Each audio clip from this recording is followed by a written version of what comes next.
you, and everyone's dying to know what both of you have to say about this.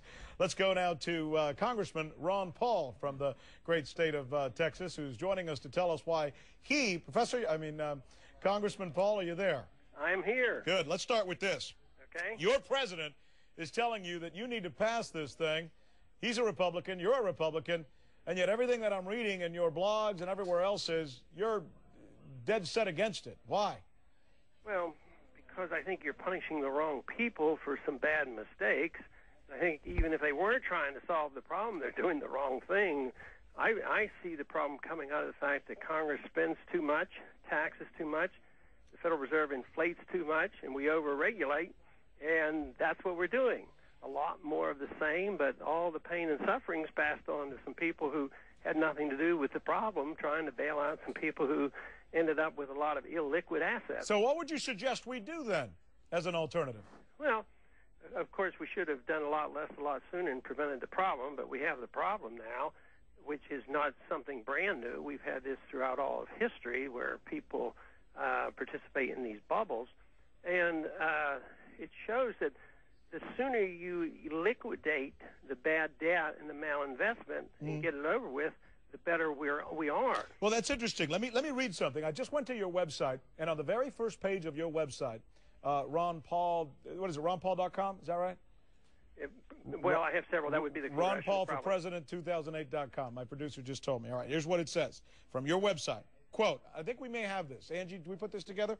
What a heroic day. The people rose up against a coalition of every evil group in America.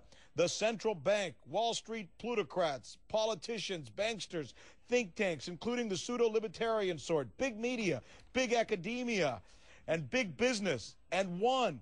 Today we get a taste of what things may look like when the regime is finally toppled and its theft and killing stopped. Wow. Do you agree? Do you agree with that?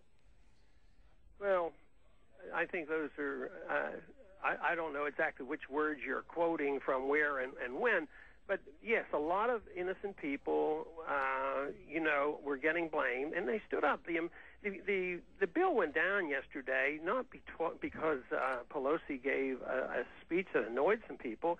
It went down because millions and millions of American people said they don't want to participate in that, and the politicians in Washington finally woke up and saw that this was a deal for special interest and wasn't going to help the average citizen. So this was a populist decision on the part of the elected officials? Well, I think so. On some part it was purely political, another part it was very philosophic, and it was, tough on some and not so tough on others. I mean, it wasn't very hard for me to know what I was supposed to do. Yeah, well, yeah, it's in keeping with much of the statements that you have made in the past, many of which you were castigated for in criticizing this particular administration in the past by people like Rudy Giuliani, for example, in one of the debates. It's interesting the way things, by the way, and we're down to about 10 or 20 seconds. Given what's going on, do you feel somewhat vindicated?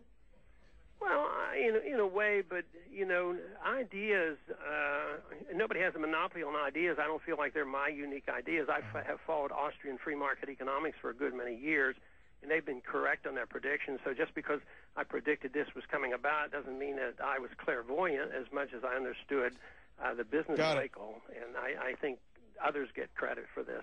Congressman Ron Paul, we thank you, sir, for taking time to talk to us today about this most important, pressing issue. Thank you. All right, the markets are going to close in 20 minutes. When we come back, we're taking it to the professional.